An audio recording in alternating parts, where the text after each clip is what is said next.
Hello class 12th, welcome to learn with Zenith Guru. मैं हूं निकी पंडित और आज हम करने वाले हैं सेल। ठीक है, लास्ट टॉपिक है इस चैप्टर का, फिर हमारा चैप्टर फिनिश हो जाएगा। उसके बाद बस हम एनसीईआरटी की रीडिंग करेंगे। ओके, तो क्या करने वाले हैं हम आज की क्लास में? सेल। देखो, सेल आप सबने देखा है, जैसे कि रिमोट में जो सेल आता है, ठीक है, वॉच का जो सेल होता है, ये सब सारी चीजें आपने देखी हुई है। सेल को हम कैटेगराइज करते हैं दो पार्ट में। कौन कौन सा होगा? पहला होता है हमारा primary cell and then second one is secondary cell. ये हो जाएगा हमारा primary cell and secondary cell. Secondary cell. अब जानेंगे कि प्राइमरी सेल क्या होता है और सेकेंडरी सेल क्या होता है। प्राइमरी सेल वो सेल होते हैं जिन्हें हम रिचार्ज नहीं करते, ठीक है, जो एक बार यूज कर लेते हैं, उसके अंदर का सेल पावर खत्म हो जाएगा, उसको हम डंप कर देंगे। लेकिन जो सेकेंडरी सेल होता है उसमें क्या होता है कि हम उसको बार बार रीयूज करते हैं, हम उसको रिचार्ज करते हैं। तो प्राइमरी सेल में हम क्या लिखेंगे? यहाँ पे विजिबल है? Yes, cell cannot be recharged।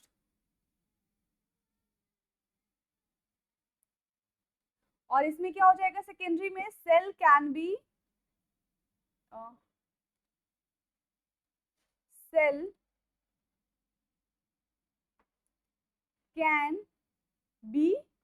Recharged.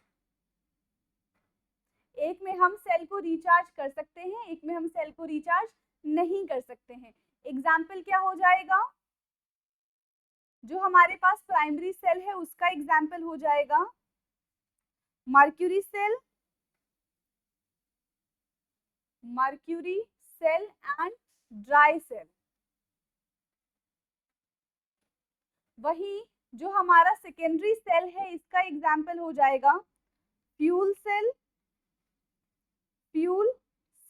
And lead storage cell.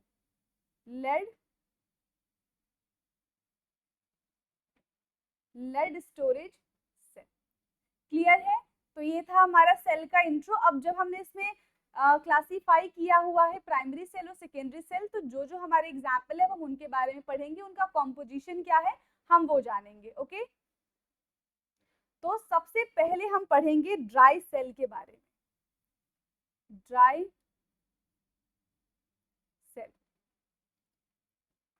Dry cell का अगर हम स्ट्रक्चर बनाए तो किस तरीके से बनेगा? ड्राई सेल का स्ट्रक्चर कुछ ऐसा बनेगा। ये यहाँ से हो गया,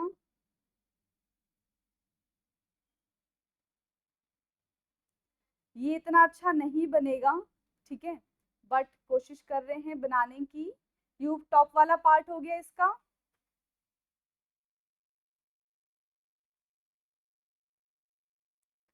ये हो गया यहाँ पे, ये आउटर पार्ट बन गया है। आप लोग मेरे साथ बना सकते हो सेल को, ठीक है, डिफरेंट कलर से बनाएंगे हम।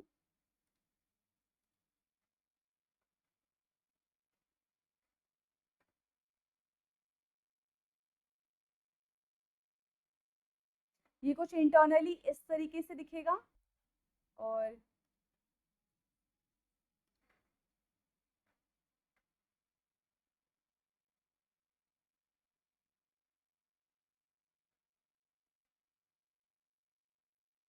ये कुछ ऐसा है, ठीक है।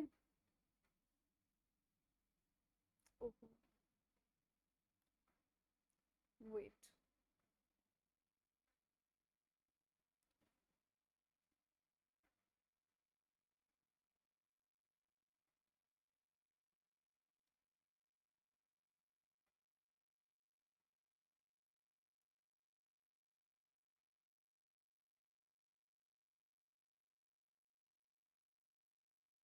ये हमारा कुछ इस तरीके से सेल नजर आएगा। ओके, अब हम इसमें जानेंगे कि इसमें कौन कौन से पार्ट है।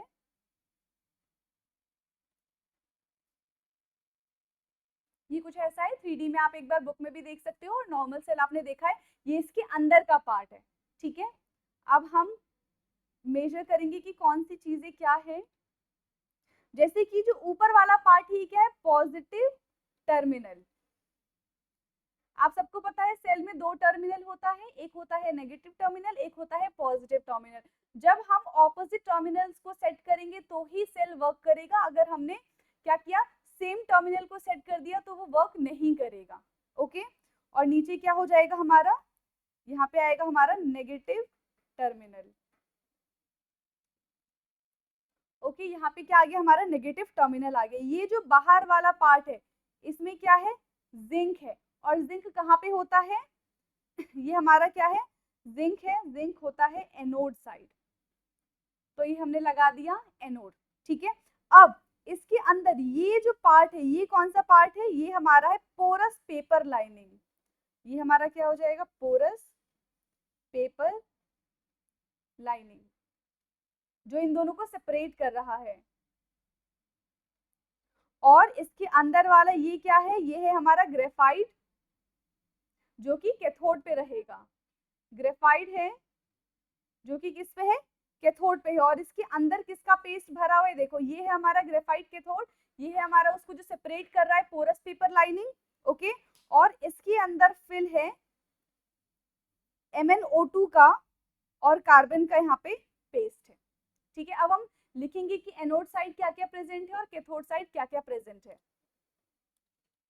तो यहाँ पे आ जाएगा, देखो सबसे पहले जानेंगे इसका सेल पोटेंशियल कितना हो जाएगा। तो ड्राई सेल का सेल पोटेंशियल होता है 1.5 वोल्ट। ओके, इसका सेल पोटेंशियल कितना है, 1.5 वोल्ट है। एनोड पे क्या है, एनोड पे प्रेजेंट है जिंक कंटेन्स, एनोड पे है जिंक। और कैथोड पे क्या है, कैथोड पे यहाँ पे है हमारा कार्बन ग्रेफाइट। ठीक है, कार्बन है किसकी फॉर्म में, ग्रेफाइट की फॉर्म में, जिसकी वजह से वो ब्लैकिश ब्लैकिश सा हो जाता है। Okay, and cathode is surrounded by, cathode किससे सराउंडेड है, कैथोड इज सराउंडेड बाय, देखो यहाँ पे कैथोड किससे सराउंडेड है, MnO2 और एंड कार्बन से। तो यहाँ पे क्या लिखेंगे, cathode is surrounded by MnO2 and carbon. अब हम इसकी रिएक्शन लिखेंगे ड्राई सेल की, तो रिएक्शन क्या हो जाएगी, हमें पता है कि एनोड पे क्या होता है, एनोड पे होता है ऑक्सीडेशन, तो यहाँ पे जिंक का हो जाएगा ऑक्सीडेशन।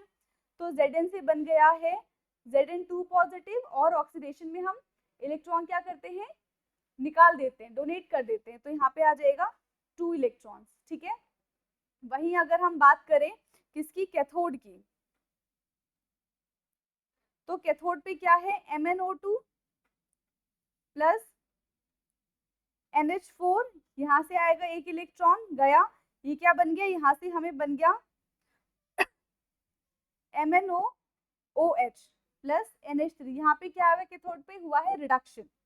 ठीक है, यहाँ पे हो गया है हमारा, ये एनोड की साइड पे हुआ है ऑक्सीडेशन, और कैथोड की साइड पे हुआ है रिडक्शन। ठीक है, तो यहाँ पे हमने देखा है कि एनोड की साइड पे क्या क्या हुआ है एंड कैथोड की साइड पे क्या हुआ है। क्लियर है इतना। तो अब हम बात करेंगे मर्क्यूरी सेल की। ठीक है, ड्राई सेल यहाँ पे फिनिश हो गया। नेक्स्ट हम कौन से सेल की बात कर रहे हैं, मर्क्यूरी सेल।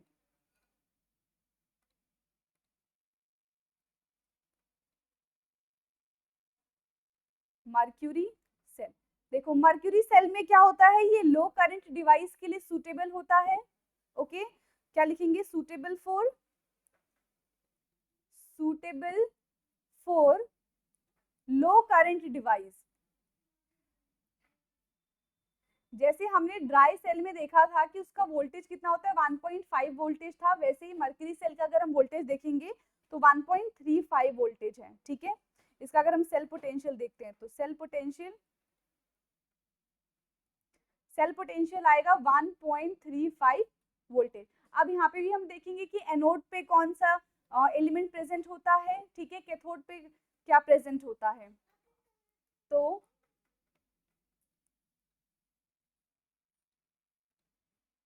यहाँ पे एनोड पे प्रेजेंट होता है जिंक अमलगम, यानी कि ZnHg, जिंक अमलगम। ठीक है, और ये क्या करेगा, यहाँ से OH, जिंक अमलगम प्लस यहाँ पे आ जाएगा OH, और यहाँ से हमें ये देखने के लिए मिल रहा है कि अभी जो जिंक है इस पे कितना चार्ज है, 0 चार्ज है। ठीक है, अब ये क्या हो जाएगा, इसका ऑक्सीडेशन हो रहा है, क्योंकि आप सबको पता है कि जिंक पे क्या होता है, ऑक्सीडेशन होता है। तो ये बन जाएगा हमारा ZnO+2 प्लस आएगा वाटर और इसके साथ 2 इलेक्ट्रॉन रिलीज हो जाएंगे जो यहाँ पे बन रहे हैं। ठीक है, इसको न्यूट्रलाइज करने के लिए 2 इलेक्ट्रॉन की जरूरत है, जो कि 2 इलेक्ट्रॉन निकल गया तो ये वाटर में कन्वर्ट हो गया। अब हम बात करेंगे कैथोड पे। कैथोड पे क्या है, mercury oxide HgO plus water. यहाँ पे क्या हो रहा है, कैथोड पे होता है रिडक्शन, तो रिडक्शन में क्या आएगा, गेन ऑफ इलेक्ट्रॉन। तो यहाँ पे इलेक्ट्रॉन का गेन हुआ है 2 इलेक्ट्रॉन का, यहाँ पे बन गया हमारा मर्क्यूरी एंड 2OH नेगेटिव। अब हम अगर ओवरऑल रिएक्शन देखते हैं मर्क्यूरी सेल की, तो क्या होगा, देखो 2 इलेक्ट्रॉन से ये 2 इलेक्ट्रॉन कट जाएगा, 2OH नेगेटिव से यहाँ पे 2OH नेगेटिव कट जाएगा। अब क्या बचा रिएक्शन में, हम वो लिख लेते हैं, यहाँ पे बच जाएगा हमारा ZnHg plus HgO gives ZnO plus, और क्या बचा है ZnO, देखो ये H2O से H2O भी कट जाएगा, प्लस Hg। तो ये हमारा यहाँ पे ओवरऑल रिएक्शन आया है, जिसके थ्रू जो सेल है वो वर्क करेगा इस रिएक्शन पे। ठीक है, यहाँ पे हम क्या लिख सकते हैं, KOH saturated with ZnO। KOH क्या है, potassium hydroxide is saturated with zinc hydroxide in absorbed material electrolyte. Okay, अब इसके बाद क्या है, यहाँ पे हमने अभी कौन सा सेल कवर किया है, प्राइमरी सेल कवर किया है। ये जो था हमारा प्राइमरी सेल था। अब हम बात करेंगे सेकेंडरी सेल की। सेकेंडरी सेल में हमें किसके बारे में पढ़ना है, फ्यूल सेल के बारे में पढ़ना है एंड लेड स्टोरेज सेल के बारे में पढ़ना है। तो यहाँ से स्टार्ट हो रहा है secondary cell.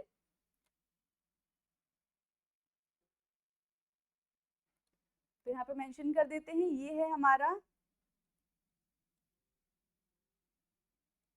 Secondary cell. Secondary cell में सबसे पहले हम बात करेंगे लेड स्टोरेज बैटरी की। Lead storage battery. ठीक है, अब हम देखेंगे इसका स्ट्रक्चर की लेड स्टोरेज बैटरी, मतलब इसका डायग्राम बनाएंगे, फिर उसके बाद हम देखेंगे कि एनोड पे क्या होता है और कैथोड पे क्या होता है। तो सबसे पहले हम डायग्राम बना लेते हैं फटाफट से। यहाँ पे आएगा,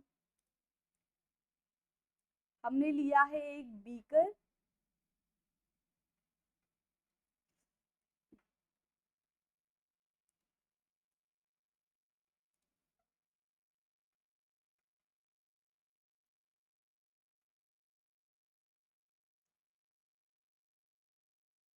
एक बीकर लिया है, उसमें हम इलेक्ट्रोड डालेंगे।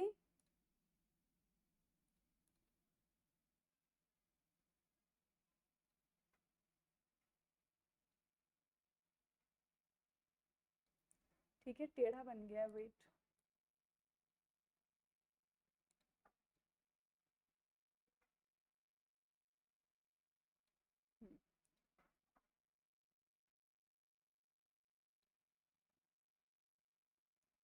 ये हमने एक इलेक्ट्रोड इधर लिया है, एक इलेक्ट्रोड हम इधर लेंगे, इनको हम कनेक्ट कर देंगे। ठीक है, ये कनेक्ट हो गया है वोल्ट से। इसका वोल्ट कितना है, इसका सेल पोटेंशियल 2 वोल्ट्स है। ओके, यहाँ है हमारा पॉजिटिव टर्मिनल और इधर आएगा हमारा नेगेटिव टर्मिनल। और इस बीकर में हमने कौन सा सोल्यूशन लिया है, H2SO4 का सोल्यूशन लिया है। इसमें हमारा 38%, ये याद रखना कॉम्पोजिशन कितना है, 38% इसमें है H2SO4। अब पॉजिटिव टर्मिनल के साथ कौन सा कंपाउंड होगा, नेगेटिव टर्मिनल के पास कौन सा कंपाउंड होगा, ये देखेंगे हम।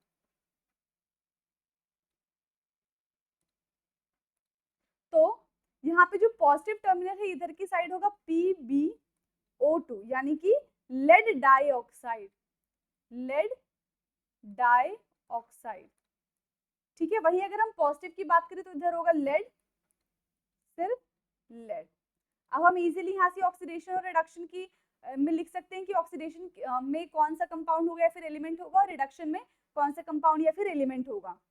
सबसे पहले अगर हम बात करें कैथोड साइड क्या है, तो कैथोड में आएगा हमारा PbO2 प्लस किसकी प्रेजेंस में हो रहा है, H2SO4 की प्रेजेंस में हो रहा है। ठीक है, यहाँ पे क्या होगा, ऑक्सीडेशन होगा, सॉरी कैथोड की साइड होता है रिडक्शन, तो 2 इलेक्ट्रॉन्स पहले यहाँ से रिलीज हो जाएगा। ओके, अब क्या बनेगा यहाँ पे हमारा बन गया PbSO4 प्लस 2H2O। ये था हमारा कैथोड के लिए। वहीं अगर हम एनोड की बात करते हैं तो एनोड पे क्या है, लेड है सिर्फ, ठीक है, lead plus sulphate SO4 2 negative, यहाँ से भी हमारा बन जाएगा PbSO4 प्लस 2 इलेक्ट्रॉन, क्योंकि यहाँ पे एनोड पे क्या हो रहा है, ऑक्सीडेशन हो रहा है, कैथोड पे हमारा रिडक्शन हो रहा है। अब ओवरऑल रिएक्शन की अगर हम बात करेंगे तो ये 2 इलेक्ट्रॉन से 2 इलेक्ट्रॉन कट जाएगा, ठीक है, यहाँ पे यही आएगा, यहाँ पे ये बैलेंस करेंगे रिएक्शन को तो 2H2SO4 है, ठीक है। यहाँ पे ओवरऑल रिएक्शन क्या बचेगा हमारे पास, Pb plus SO4 and SO4, Pb और यहाँ पे आ जाएगा PbO2, एक ये है plus 2 moles of H2SO4 plus ये देखो PbSO4 and PbSO4 will become 2 PbSO4 plus 2H2O। तो ये हमारी ओवरऑल रिएक्शन आएगी लेड स्टोरेज बैटरी की, जिसपे ये वर्क करेगा बैटरी, ठीक है। और इसमें क्या लिखेंगे हम, during recharge reaction get reused, मतलब क्या है, reaction get reused।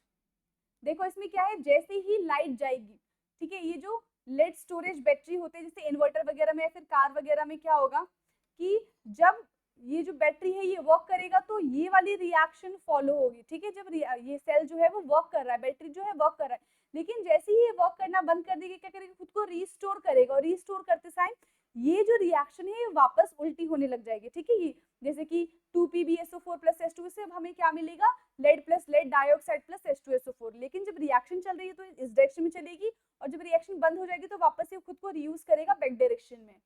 क्लियर है, तो ये क्या था हमारा लेड स्टोरेज बैटरी। अब लेड स्टोरेज बैटरी के बाद है फ्यूल सेल। अब हम जानेंगे कि फ्यूल सेल क्या होता है और कहाँ पे यूज किया जाता है फ्यूल सेल को। हेडिंग डालो, फ्यूल सेल। फ्यूल सेल का स्ट्रक्चर बनाएंगे सबसे पहले हम, कुछ इस तरीके से बनेगा ये स्ट्रक्चर।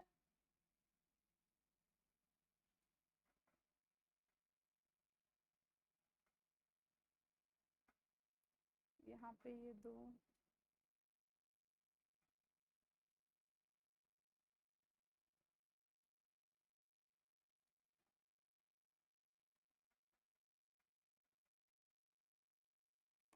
देखो इसके अंदर क्या फिल किया जाता है, एक सोल्यूशन फिल किया जाता है, किसका, KOH का, हॉट KOH सोल्यूशन, और एक साइड से पास किया जाता है, यहाँ से पास किया जाता है हाइड्रोजन गैस, और यहाँ से पास किया जाता है ऑक्सीजन गैस, ठीक है। यहाँ से एक जगह से हाइड्रोजन गैस पास किया जाएगा, एक जगह से ऑक्सीजन गैस पास किया जाएगा, और यहाँ से हमें क्या मिलेगा, यहाँ से हमें वाटर का फॉर्मेशन होते हुए नजर आएगा। यहाँ से हमें क्या, हम क्या कलेक्ट कर लेंगे, वाटर कलेक्ट कर लेंगे, ठीक है। ये कब काम आता है, जब जो साइंटिस्ट वगैरह होते हैं वो स्पेस में जाते हैं, ठीक है, तो वो क्या करते हैं, वहाँ पे इतना ज्यादा पानी ले जाना अलाउड नहीं है। अलाउड क्या, वो इतना ज्यादा, अगर जैसे कि मान लो 3 या फिर 6 महीने के लिए रहने जा रहे हैं, तो एक दिन में अगर वो 10 लीटर पानी खर्च करते हैं तो 3 से 6 महीने में कितने ज्यादा लीटर पानी खर्च कर लेंगे, तो जो पानी यहाँ से लेके जाएंगे उसका वेट तो बहुत ज्यादा हो जाएगा, ठीक है। तो जिस भी अगर उसे ट्रैवल करके जा रहे हैं वो, ठीक है, तो उसमें क्या होगा कि इतना ज्यादा वेट अलाउड नहीं होगा, तो क्या करेंगे ये कि वहां पे इतना ज्यादा पानी ना ले जाके वहां पे पानी का फॉर्मेशन करते हैं with the help of fuel cell. वहां पे क्या होता है, हाइड्रोजन है, ऑक्सीजन गैस है, आपस में कंबाइन करेंगे in the presence of hot KOH solution, तो वहां से उनको वाटर मिल जाएगा और उस वाटर को वो यूज कर सकते हैं, ठीक है। यहाँ पे हम क्या लिखेंगे,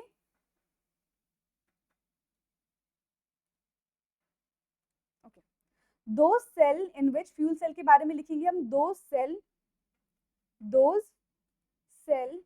इन which energy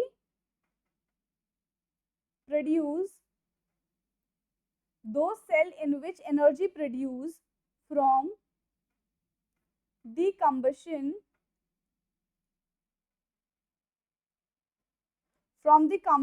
of fuel such as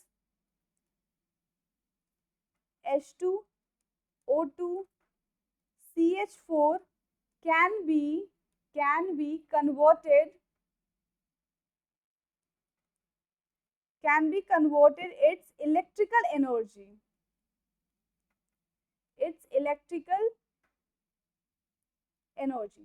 ठीक है। उसमें हम फ्यूल सेल का यूज करते हैं। रिएक्शन क्या होगा इसका कैथोड और एनोड की साइड, वो देख लेते हैं। देखो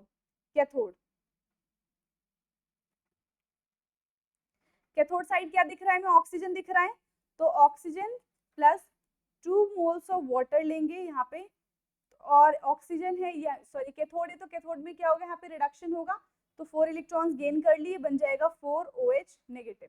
वहीं अगर हम एनोड की बात करेंगे तो क्या हो जाएगा, एनोड की साइड हाइड्रोजन गैस है, इधर हाइड्रोजन गैस है, ये हो जाएगा 2H2 plus 4 OH negative will give 4H2O plus 4 electron. तो देखो 4 इलेक्ट्रॉन से 4 इलेक्ट्रॉन कट जाएगा। ओवरऑल रिएक्शन की अगर हम बात करेंगे तो यहाँ पे क्या आएगा, O2 plus 2H2, O2 plus 2H2, ये 4OH से 4OH कट गया, विल गिव, देखो यहाँ पे 2 है, यहाँ पे 4 है, कट करेंगे तो यहाँ पे आ जाएगा 2H2O। तो ये क्या है हमारा, ये हमारा था फ्यूल सेल के लिए रिएक्शन। ठीक है, एनोड पे क्या होगा और कैथोड पे क्या होगा, क्लियर है इतना। अब इसके बाद हम बात करेंगे कोरोजन की। कोरोजन क्या होता है, जब भी कोई, अगर हम एलिमेंट की बात करें, फिर मेटल की बात करें, बेसिकली जब भी कोई मेटल खराब हो जाता है, यानी कि वो ऑक्सीजन मॉइस्चर की कांटेक्ट में आता है और उसमें जंग लगना स्टार्ट हो जाता है, तो हम उसको क्या बोलते हैं कि वहाँ पे कोरोजन हो गया। बट अगर हम आयरन, स्पेसिफिकली आयरन की बात करें, तो आयरन में हम टर्म यूज करते हैं रस्टिंग। तो कोरोजन और रस्टिंग में कंफ्यूज नहीं होना, ठीक है। कोरोजन बेसिकली क्या होता है, जो मेटल है वो खराब हो रहा है, बट अगर हम स्पेसिफिकली आयरन की बात करें तो आयरन में हम रस्टिंग का यूज करते हैं। ओके, रस्टिंग वर्ड का यूज करते हैं। तो अब हमारा टॉपिक क्या है, corrosion.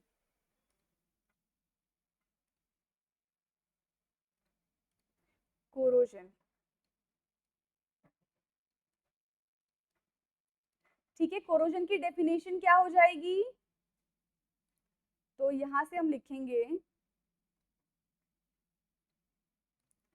Process of, corrosion is the process of change of metal surface due to attack of atmospheric gas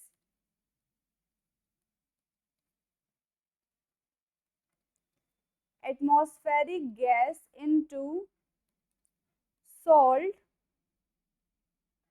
such as, कैसे सॉल्ट है, sulphide, sulphates, carbonates and oxides etcetera. इसमें क्या होता है कि जो मेटल है, इसमें क्या है, जो मेटल है उनके ऊपर इन सब की परत जम जाती है, तो वो धीरे धीरे खराब होने लग जाते हैं। ठीक है, तो उनको हम बोलते हैं कोरोजन। ओके, रस्टिंग में क्या है, आयरन का डिटोरिएशन होना, आयरन का खराब होना, आयरन पे जंग लगना इज रस्टिंग। तो रस्टिंग में हम क्या लिखेंगे,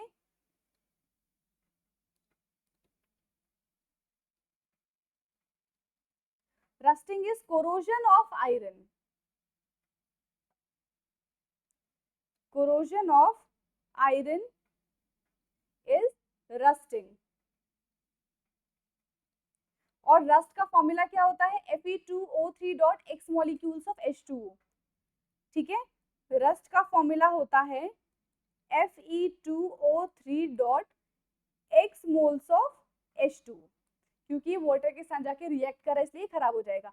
अगर हम इलेक्ट्रोकेमिकल की थ्योरी देखें रस्टिंग का तो क्या हो जाएगा, देखो सबसे पहले क्या है यहाँ पे, अगर हम बात करें electrochemical theory,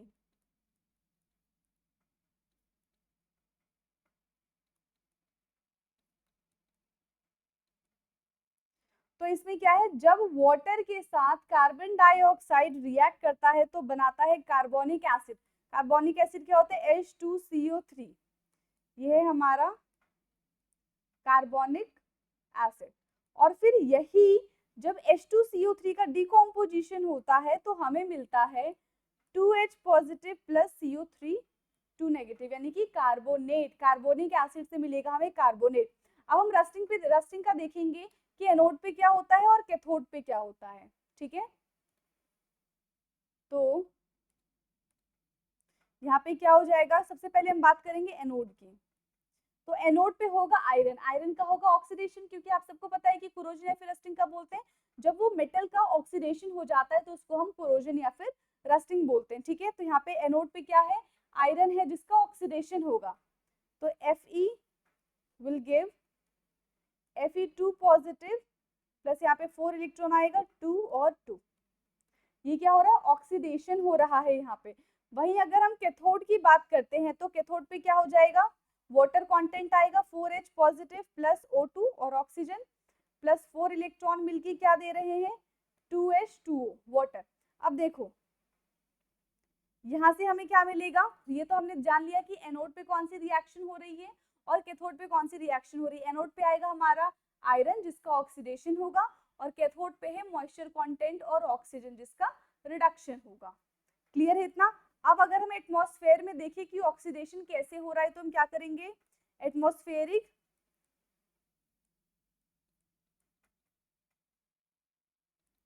oxidation, atmospheric oxidation. तो यहाँ पे क्या है, जो 4 Fe2 पॉजिटिव था plus O2 negative plus 4 plus 4H2O will give, क्या मिलेगा हमें, Fe2O3 plus 8H positive. Balance करेंगे तो इधर 2 आ जाएगा क्योंकि दोनों साइड अब 4 4 आयरन हो चुके हैं, ठीक है। अब ये फर्दर Fe2O3 जो है ये x मोल्स ऑफ वाटर के साथ रिएक्ट करके क्या करेगा, रस्टिंग का फॉर्मूला देगा। फॉर्मूला क्या हो जाएगा, Fe2O3 dot x moles of H2O is nothing but it is rest, ठीक है, सॉरी रस्ट, ओके। तो यहाँ से हमें पता चला कि एटमॉस्फेरिक ऑक्सीडेशन से कैसे रस्ट का फॉर्मेशन होता है, ओके। अब मेन फैक्टर जानेंगे हम कोरोजन का। मेन फैक्टर ऑफ कोरोजन क्या क्या है, factors of corrosion, factors of corrosion. सबसे पहले फैक्टर की अगर हम बात करें तो फैक्टर क्या होगा, reactive metal, reactive nature of metal. सबसे पहला है रिएक्टिव नेचर ऑफ मेटल, जो जितना ज्यादा रिएक्टिव होगा एनवायरमेंट में वो उतना जल्दी क्या हो जाएगा, उसमें रस्टिंग लग जाएगी, उसमें जंग लग जाएगा, ठीक है, क्योंकि वो जल्दी ऑक्सीजन और वाटर के कांटेक्ट में आ रहा है, ज्यादा रिएक्टिव है। तो सबसे पहला है, कौन कौन से फैक्टर वर्क करेंगे, रिएक्टिव नेचर ऑफ मेटल। दूसरा क्या है, presence of impurities, presence of, जो मेटल है उस पे क्या आता है, इम्प्योरिटीज आने की वजह से भी वो कोरोजन शो करने लग जाता है। तीसरा क्या है, मॉइस्चर, मॉइस्चर कंटेंट आएगा तो कोरोजन होगा ही होगा या फिर रस्टिंग होगी ही होगी, ठीक है। तो ये हमने 3 फैक्टर पढ़े हैं जिसकी वजह से क्या होता है, कोरोजन होता है, ठीक है। अभी तक तो हमने फैक्टर्स देखे थे। अब जब कोरोजन हो चुका है, ठीक है, अब तो उसको हम ठीक नहीं कर सकते, बट बहुत सारे अभी भी हमारे पास मेटल है जिनको हम कोरोड होने से बचा सकते हैं। तो अब देखेंगे हम प्रिवेंशन मेथड, ओके। लास्ट है ये टॉपिक, प्रिवेंशन मेथड।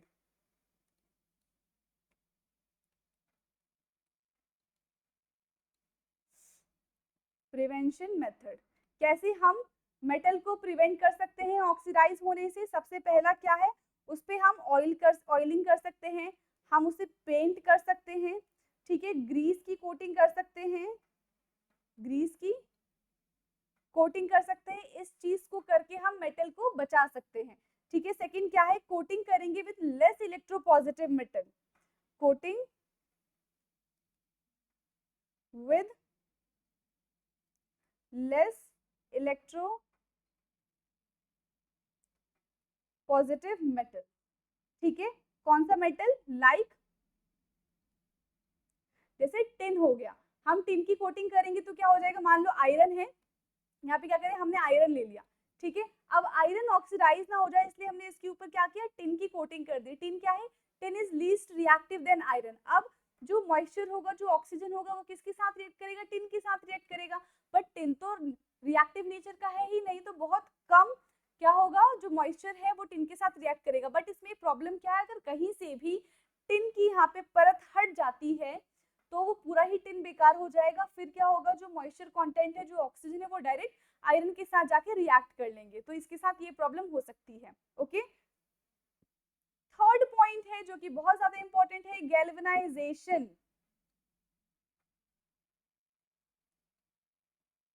गैल्वेनाइजेशन में क्या करते हैं, हम जिंक की कोटिंग करते हैं। जैसे भी टिन की कोटिंग की थी, अब हमने ले लिया है ये आयरन, इस पे हमने कर दिया जिंक की कोटिंग। आप सबको पता है कि zinc is more reactive than iron. अब क्या होगा, जिंक इतना ज्यादा रिएक्टिव है कि कोई भी ऑक्सीजन मॉइस्चर कंटेंट आयरन की तरफ देखेंगे भी नहीं। वो क्या करेंगे, सबसे पहले कोशिश करेंगे कि जितना जिंक है उसको खत्म कर दे। अगर पूरे ब्रिज में, मान लो बेस पे हमने गैल्वेनाइजेशन कर दिया, जिंक की कोटिंग लगा दी, तो अगर पूरे ब्रिज में थोड़ा सा भी हमें यहाँ पे जिंक दिख रहा है, तो जो ऑक्सीजन है, जो मॉइस्चर कंटेंट है, वो क्या करेंगे, सबसे पहले जिंक के साथ रिएक्ट करेंगे जब तक पूरा जिंक खत्म नहीं हो जाता। जैसे ही जिंक खत्म होगा उसके बाद वो आयरन पे अटैक करेंगे, तो ये इसका बेनिफिट हो जाता है जिंक का, और ये सबसे अच्छा मेथड है to prevent metals. Okay, galvanization. Fourth क्या है, anti rusting solution, anti rusting solution, ठीक है। इसमें क्या होता है, हम एल्कली फॉस्फेट या फिर एल्कली क्रोमेट के साथ हम उसको क्या करते हैं, जहाँ पे भी रस्ट होता है, मतलब रस्ट होने वाला है या फिर जो मेटल है उस पर हम उसको एज सच पेंट कर देते हैं, ठीक है। तो ये था हमारा पूरा जो भी लास्ट तक हमने टॉपिक पढ़ा कोरोजन का। सेल हमने पढ़ा है, कोरोजन पढ़ा है आज की क्लास में। चैप्टर जो ट्यूटोरियल वाला पार्ट है वो एकदम खत्म हो चुका है, ठीक है। अब हम क्या करने वाले हैं, एक बार बुक की रीडिंग कर लेंगे और क्वेश्चन आंसर कर लेंगे, देन चैप्टर फिनिश हो जाएगा। तो कल की क्लास में हम रीडिंग करेंगे, ठीक है। आज की क्लास यहीं पे एंड कर रही हूँ, बाकी मिलते हैं नेक्स्ट क्लास में। Thank you so much.